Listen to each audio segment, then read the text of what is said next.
So since my last sit-down board game video, the room that I'm currently in has changed a lot. I'm actually in a completely different spot. I'm usually over there, but now we're here and we have a calyx in the background, and I am just so excited to show you guys the board game room makeover. We're not done yet, we're kind of like in the process. I kind of just set this up willy-nilly just for today, but we will be changing up this, don't worry. I feel like, I don't know if this is like a hot take, but I feel like when people do this with board games in a calyx, it's such a waste of space. And like, I think it looks beautiful, but like, holy manoli, this thing was like 200 bucks and I have 8 games stored in it. I know that it's like decorative and it does look good for videos, but I just like, such a waste of space.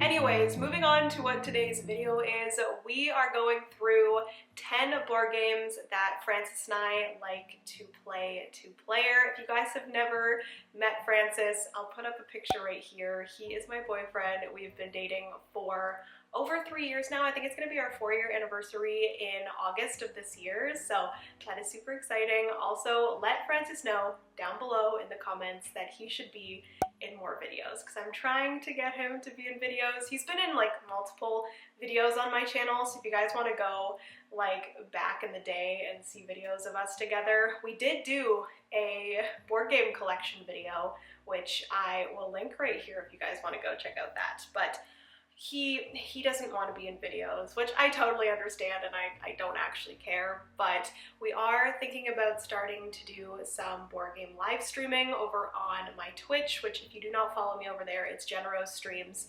I did a lot of streaming pretty consistently for the year of 2020 and 2021, but I kind of fell off of video games, and you guys can clearly tell that I fell more in love with board games, and I would love to do that over there. So we're thinking about doing that once this whole game room makeover is done. We're thinking about starting to do that because I think it'd just be a lot of fun. And it's so easy to just set up the live stream and go live while playing a board game, because we play them pretty much every single weekend and sometimes throughout the week. So I feel like it'll just be easy to turn it on, kind of just chill out, hang out, and talk while we play a board game.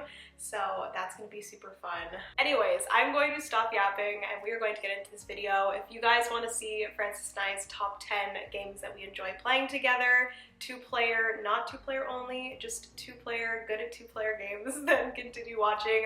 Give this video a big thumbs up if you enjoy board game content, because I'm starting to do a lot more of that here on the channel. I do want to mention that board game stuff is not the only thing that I upload here on the channel. I do a lot of home decorating, home makeover, organization, lifestyle content as well.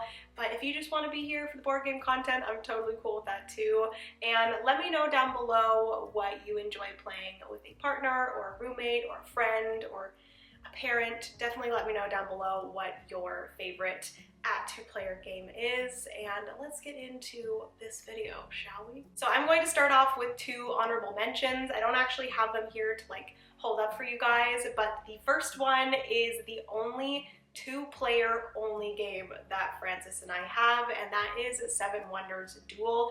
This one is just a 2-player game. You can only play it at 2-player. It is the only one like this that we have. Also, I'm looking over there because it's in a stack over there. But this is such a good 2-player only game. If you're looking for something where you are head-to-head with another person, you're going back and forth and really challenging each other back and forth, this one is so good. It's very similar to 7 Wonders, where you're building up your resources and different things in your, what is it, colony? You're building up your something. Civilization. You're building up your civilization.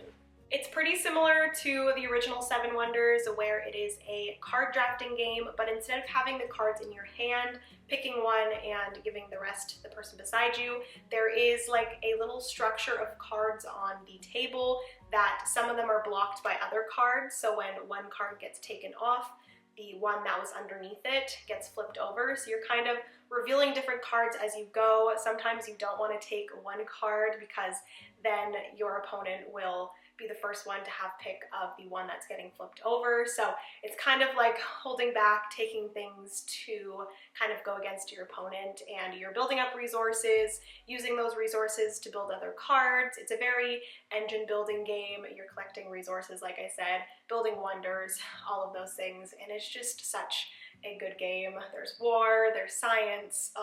I'm definitely a science person when it comes to Seven Wonders and Seven Wonders Duel, so that's always fun. But yes, that was the first honorable mention, Seven Wonders Duel. And before we move on, I don't want to forget, but Seven Wonders Duel is published by Repost Production, and it is designed by Antoine Bauza, which I didn't know that Antoine Bauza designed Seven Wonders, because he also designed Tokaido, which is my favorite game because it's the one that got us into board games. But him and Bruno Cathala designed Seven Wonders Duel. Also, I'm pretty sure the lighting in this video is going to be so bad. I'm gonna have to figure out the whole natural lighting thing in this room now that I'm like right in front of a window. But anyways, yes, again, that was Seven Wonders Duel. And then the second honorable mention is one that actually gets mistaken as a two-player only game most of the time, and honestly it is best at 2 players, but it is Santorini. Santorini is such a fun game. We haven't played it in a really long time, but it is published by Spin Master and Roxley Games, and it is designed by Gordon Hamilton. This game is so cute, so fun. It's a very simple game when it comes down to what you're actually doing in the game. You have 2 little workers, and you are, I forget because we haven't played this in a super long time, but I believe you can move 2 places. You can either move one of them 2 spots or both of them 1 spot.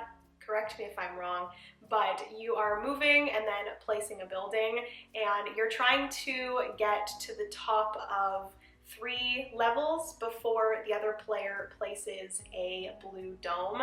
It is centered around Santorini, which is somewhere that I do want to go eventually, but it is such a fun game. We're kind of going back and forth between the 2 people. Again, you can play it up to 4 people, but I definitely recommend it to 2-player. It's just a good like back and forth game where you're kind of like take that back and forth. Like you think you're gonna make it to the top, but then the player like moves and then puts a dome on top, and it's just so much fun. There's also like different gods that you can play that give you special abilities, so it brings in that variable player power, which I am obsessed with, and you can get some more expansions to get some more gods and different variable player powers, and it is just so good. I definitely need to play this again. Francis and I need to play this because it's been a very long time.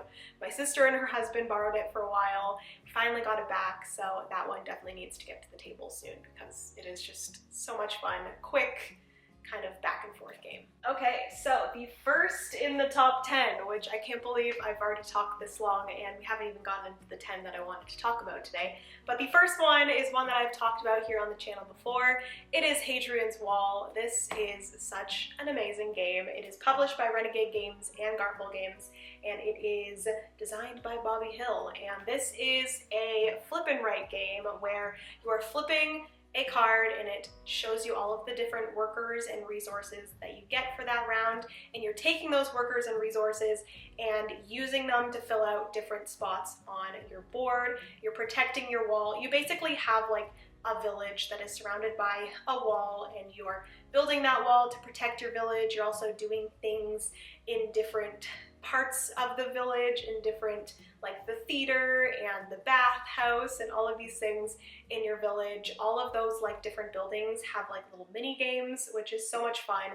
It is a very heavy roll and write game, but I definitely recommend it. Francis and I love to play this, just the 2 of us. I feel like if you played anything more than 2 players with this game, it would be a little bit just like disconnected, I guess, because everyone's working individually on their own board. You all have the same resources that you're working through, and typically you could do this where each person takes their turn individually, but then that would just drag on for far too long.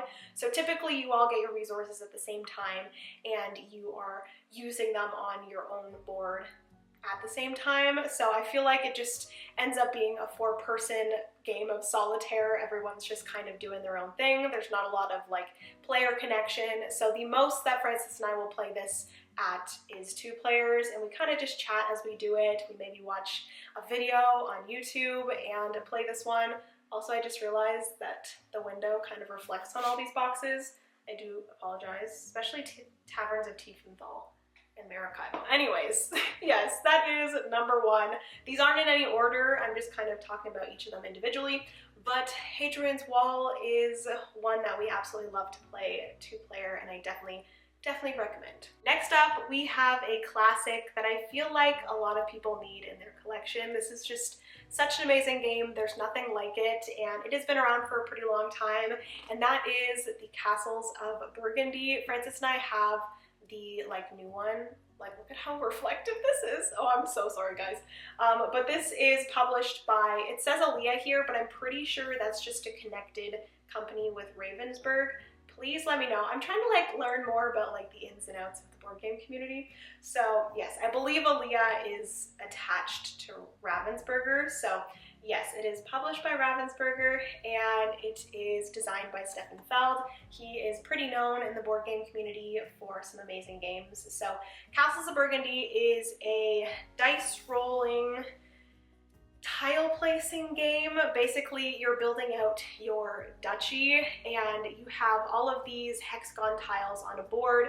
There are 4 hexagon tiles per dice numbers, so there's a little section for 1, 2, 3, 4, 5, 6, and you are using your dice. You each have 2 dice that you're rolling on your turn, and say, for example, I got a 2 and a 6. I could use that 2 and a 6 to either get something from the big public board, so I could get something from the 2 area, and then I put that into a little space that I can then use another die to place into my duchy. And all of the different hexagons are different things. There's castles, there's buildings, and each color of tile does something different to get you points. And you're building out your duchy, putting little groups of different colors together. When you finish one color, you get some points. It's such a fun game. I'll kind of show you guys the gist of it on the back here. I will try, I think in my last board game video, I didn't add any pictures or anything. Let me know what you guys prefer. Do you prefer me just to talk about a board game, or do you like to see pictures over top as I'm explaining it? Please let me know. But anyways, that is Castles of Burgundy. It is such a great game at 2 players. We do play this at 4 players. It's still good. I just personally feel like it drags on a little bit too long. I enjoy it the entire time that we're playing 4 players, but towards the end of a game of Castles of Burgundy with 4 people, you are getting to the 2.5 hour, 3 hour mark sometimes. So it does take quite a long time with 4 players, but it's still a good time. But Francis and I do love getting this out and playing it, just the 2 of us. It can also be played solo, which I would love to try. But anyways, Castles of Burgundy. Next up, we have a game that I and Francis have only played 2-player. This game can be played 2 to 4 players, but we just haven't had the urge to teach anybody this game yet. We really enjoy playing it 2-player.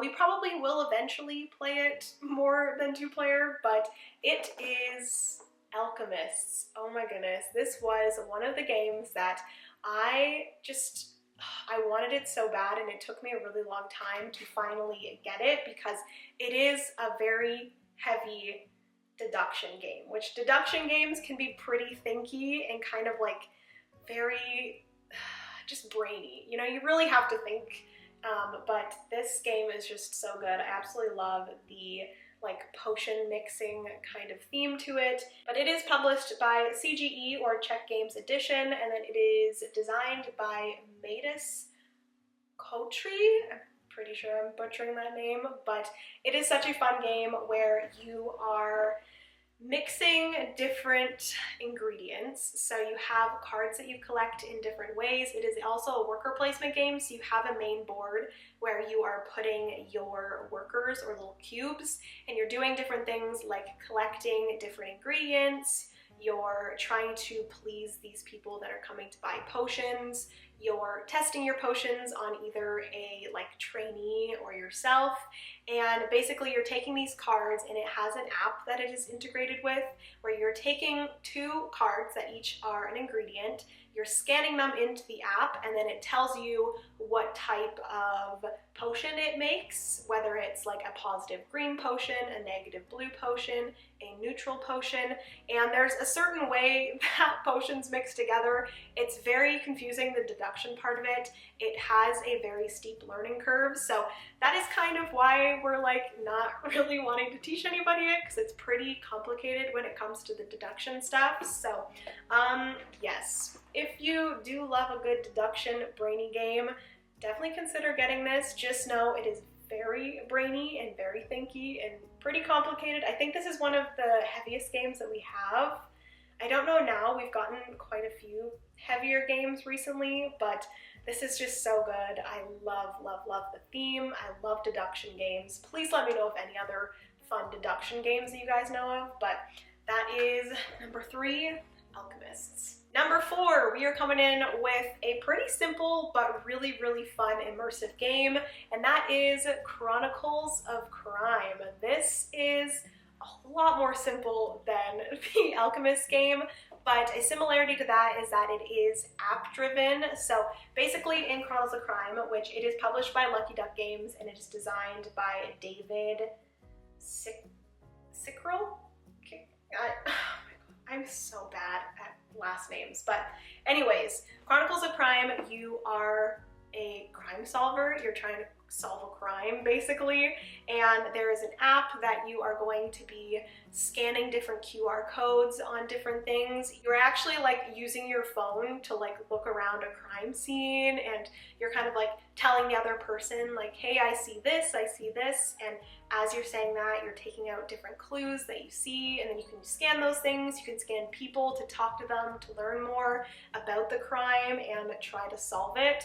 And at the end, you are putting in different things of information and then seeing how well you do if you think that you solved the crime, which I think the last time Francis and I played this game, we literally got like 33%. So we did so bad. It was so funny. There's like different locations that you go to, and like all of it is just scanning a QR code. So if you want to go to a certain location, you scan the QR code on that location. If you want to talk to a certain person, you scan the QR code on their card. So it's very, very app driven, and it's very immersive. It's not so much like, it's a very different game than we typically go for, but we absolutely love it, and we definitely recommend playing this at 2 players, just because we feel like when it gets to be 3 players, 4 players, I believe you can play this, yeah, 1 to 4 players, so you can actually play it solo. But when you get to 4 players, I feel like there's just like too many people and like not enough stuff to do, so everyone's kind of like standing there. There's usually like 1 person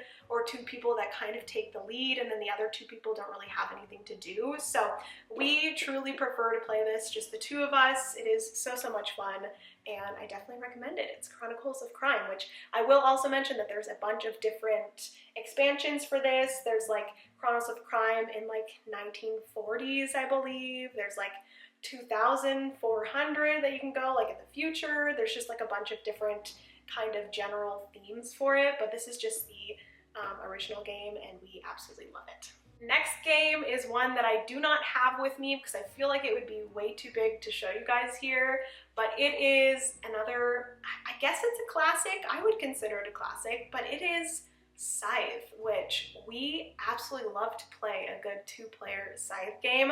I have not played all of the different characters, so I really want to play this again with Francis so I can dive into another character, but we love Scythe, just 2 players. I am personally not a fan of like combat and stuff, so if I can avoid pretty much all combat in Scythe, it just makes me very happy. I prefer to go in other directions, which if you've never seen Scythe or have never played Scythe, it's a pretty complicated one to explain, but Basically, you are playing as one of I think the original game comes with 4, but you're playing as one of the 4 like factions, I guess, and you start on your home base and you're going out and you're doing different things. If you come in contact with the other player, you do have to go into combat. So I prefer to kind of like stay away from people, and usually in a 2-player game you can kind of do that. Basically, there are a bunch of different things that you can go for, and when someone achieves 6 of those things, or is it 5 of those things? No, I think it's 6 of those things. When someone achieves all 6 of those things, the game ends. And so combat is one of those things that you can go for. And I just prefer to not do the combat part and go for all the other things. So yes, if you guys want to know more about Scythe, I'm definitely not doing a great job at explaining it because it is a pretty complicated game, but I definitely recommend it at 2 players. Like if you're fine with combat, then go ahead, do the 4-player, but it does like happen more often in a 4-player game because you're all taking up one like map, so you are coming in contact with the other players more often as you would be with a 2-player game. So I personally love a good 2-player game of Scythe, and that is one of our favorites to play together. So yes, that is number 5, Scythe. Anyways, moving on to number 6. It is another pretty simple game that Francis and I love to take out for a quick little fun game, and that is Micro Macro Crime City Full House. Very long title, but Micro Macro Crime City is the original, and we opted to get the Full House version. It is like the 2nd edition of the game, but basically, I don't know if you guys can see on the cover, but this game is just a big, huge, ginormous black and white line drawing map where it is different pictures in time. So you are looking at this map and you're trying to solve different crimes. So you get this little envelope of a bunch of different cards, and it is telling you this person is at this location and someone stole their umbrella. Go find them at this location. And then you find them at the location, you go to the next card and it tells you, you found this person. Now try to find who stole their umbrella. So you have to kind of look on the map to see where, you know, their umbrella got stolen, and you're going throughout different crimes and you're solving them, and it is just so much fun. It's almost like Where's Waldo meets Clue, I guess, where you're solving crimes on this big map, and I'm just so tempted to, after we're finished all the crimes, to like color in the map. I think it'd be such a fun little pastime to just take the map out and color like different sections of the map at a time. But it is just such a fun game, a really good game. Again, very similar to Chronicles of Crime, where if you play it more than 2 players, sometimes like people get in the way and it's just a little bit annoying. So overall, I think this is best played at 2 players. You can also play it 1 player, which I think would be fun, but just with like someone else, I think it's just a good little pair game to solve these crimes together. But anyways, that is Micro Macro Crime City Full House. It is published by Pegasus Spiel. Such a hard publisher name to say. And it is designed by Jonas Sitch, I believe. So yes, that is number 6. Micro Macro Crime City Full House. Number 7 is one that I've talked about a few times on the channel recently, and it is a pretty big box, but it is Mansions of Madness. This is a game where you are going into a mansion, like the title says, and you are just looking around the house and trying to figure out some sort of mystery that's going on in the house. There are a few different scenarios that you go through. We've only ever done the first one because we've still yet to beat the first one. It is a very difficult game, but we have really enjoyed this, just 2-player. We played it 4-player with our friends Tom and Asha, and it still was enjoyable, but it is just such a fun game, 2-player. You're kind of just going back and forth, the 2 of you. It's a little bit quicker when it comes to turns. In a 4-player game, you can get more stuff done quicker, but it's just, I don't know, a little bit more chill, I guess, in a 2-player, and not as much like happens at one time, I guess. We were like surrounded by monsters in the 4-player just because it like does something for each player, so it really like wraps up quicker. But Mansions of Madness is published by Fantasy Flight Games, I believe.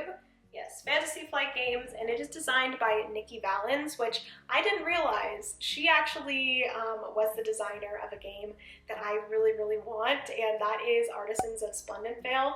She actually designed that as well, so it's really cool to have one of her games and possibly another one in the future. But yes, that is Mansions of Madness, and it is our number, is it 7? Are we on number 7? We're on number 7. That is number 7. Number 8 is, again, one that I've talked about many, many times on the channel, so I'm not going to yap about it too much, but this is one of Frances and I's favorite games to play together, and that is Above and Below, published by Red Raven Games and designed by Ryan Lockett. This is our only game from Red Raven Games, and honestly, like, I need more of Ryan Lockett's games because they are just so beautiful, so much fun, so immersive. There's still a lot of fun gameplay, but yet a lot of story, which I love. Personally, I don't love like too much story in a game. I like a little bit of like strategic gameplay as well. So this one is just like a perfect in between. I absolutely love it. I'm not going to explain the whole game, but you got a little group of people, you're doing different things with your group of people, and I just absolutely love it. So that is Above and Below. Love that game. Moving on to number 9. This is a game that I don't think I've talked about too much on the channel, but it is a pretty well-known game and one that I absolutely love. I love the aesthetic of this game. I love the vibes of this game. You guys might be able to guess what it is, but it is from, or it's published by Starling Games, and it's designed by James A. Wilson, and it is Everdell. Oh my goodness. Everdell is a very well-known game. It is so beautiful. If you love like a good naturey cottagecore style, you will love this game. It is so beautiful. I love it. Frances and I love playing this 2-player. It's just a very chill back and forth game. We also have the Belfair expansion, which we just recently got and have been loving. It adds a little bit of variable player powers, which you guys know I love. But basically Everdell is a tableau building game where you are using cards, you're collecting resources, so it's also a worker placement game. So you're putting down your workers, collecting resources to then buy different cards in your hand to place in front of you as like your tableau, and you're building your little town of different animals. There are different like buildings that animals go with, so if you create or if you build the building first, you can put the like attached, I guess, animal to that building for free. So it is just such a fun game. It's an engine building game as well, so you're building up different things as you build out your tableau. Your tableau is getting you more things as the games go on, and it is just so much fun. There's a ton of different expansions. I'm really wanting to get my hands on both of the new expansions. Also, there is a, what is it called? Spirecrest, Pearlbrook. There's like a bunch of them. New Leaf, which kind of just reminds me of Animal Crossing, but there's so many that I want to get my hands on, and I just would love like the entire collection of Everdell. Oh, that is my dream. Absolutely love this game. I've never actually, I might have won it like once or twice, but it's definitely not a game that I win very often, but it is a game that I absolutely love, and I don't even care if I don't win. And the last game that I'm going to be talking about today is a game that I haven't talked about in a while, and it's a game that I haven't played in a while, and I really want to play it again. I don't know, can I play this? I can play this solo. Ooh, I might want to try that. I'm like starting to get a little bit into solo gaming recently because Frances does a lot of like video gaming, and so usually when I'm just like having a night to myself, I want to do something. So I'm thinking once we get this whole like downstairs board game room all together, I think it'll be a lot of fun to be able to do some solo board gaming while Frances is just over here playing video games. I think it'll be fun just for us to like kind of hang out in the same room as we're doing our fun little hobbies. But the game that I'm talking about, ow, it just hit my face, but it is The Search for Planet X. I talked about this in my top 10 current favorite board games. I believe it was number 2, which I don't know if it's there anymore just because we've gotten so many games since then. But Search for Planet X is one of the best deduction games ever. I love the theme. It is just a gorgeous game. I love the gameplay, but it is published by Renegade Games and Foxtrot Games, and it is designed by Ben Rossett and Matthew O'Malley. And yeah, if you guys like a good deduction game, very similar to Alchemists with the deduction mechanism, it's a little bit more simple than Alchemists, but basically you have this big pie chart, I guess, and that is outer space, and each slice of the pie has one, like, it's not organism, one outer space thing in it. So it could either have an asteroid, a comet, a dwarf planet, a gas cloud.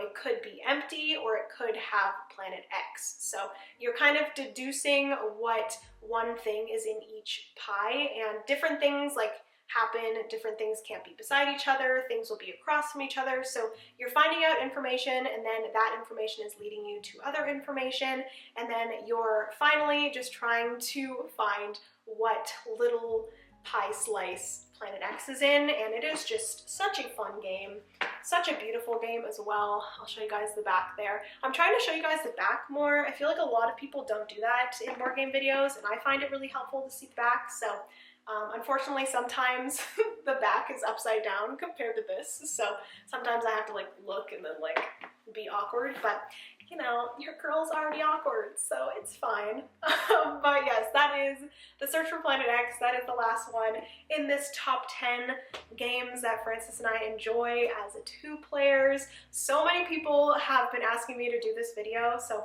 hopefully I gave you guys some ideas for some good two-player games. Let me know if you guys want me to do like smaller, more approachable two-player games. I feel like looking at this stack, I did end up picking a lot of pretty not heavy games. I feel like some of these are like medium games, but if you are just getting into the board game hobby, I feel like some of these might be a little bit difficult.